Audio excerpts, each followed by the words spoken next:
The news is now.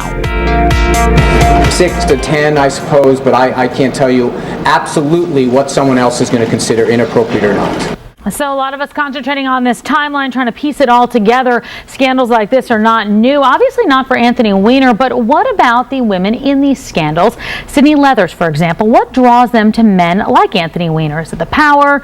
What is it? That's our big question. So we're going to bring in this afternoon psychologist, Dr. J. Buzz von Ornsteiner. Nice to have you. Hey, thanks for having me. So let's get right to it. Okay. You know, this is a young woman, 23 years old, I believe. Yes. What draws her to somebody like Anthony Weiner? Oh, certainly power. She certainly has a background of wanting to be with powerful people. She wants to be in politics. She wants to be around politics. There's certainly an exciting element there. It's almost like a woman who's trying to find her niche in society, and these are the type of individuals she wants to be around. And it's somebody obviously who has been responsive in the past to women either contacting him or going back and forth responding. It's really like a fish with a hook almost. A beautiful girl, and then not Elliot, excuse me, I'm mixing it up. That was a few months ago.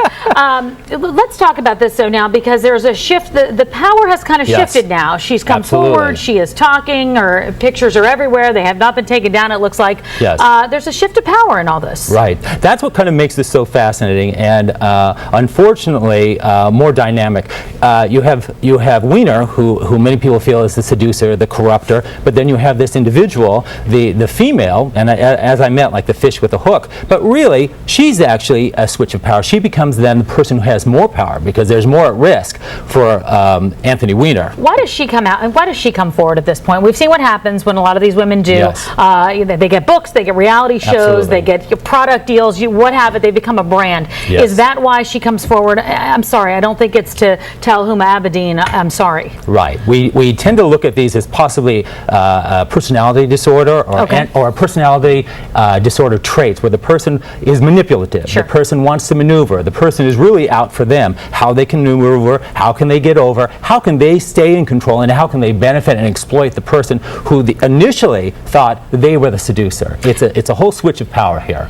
We asked the question, and we had our afternoon meeting today, and we asked it, what is wrong with him? What is it that he's not getting? You know, is it there's not enough attention? Is it something completely different? Is that when he was younger he didn't get attention and now he does because he's in a position of power? What is that psyche? I think first of all, and he says he doesn't have an addiction. Well, you know, he may not have an addiction. Maybe there's an impulse disorder, or maybe he's searching for an escape. The internet is a very, very intoxicating tool. You can go on there, you can see pornography, you can connect with people you don't know. There's a lot of fantasy there, and that in itself is very seductive. This man probably was looking for escape, and this woman offered him an extreme amount of escape that led to fantasy and obviously his downfall right now. I imagine he's going to want to be escaping from this. So we'll see. Dr. Buzz, thank you so much for being here. Thanks for having me. Insight with that.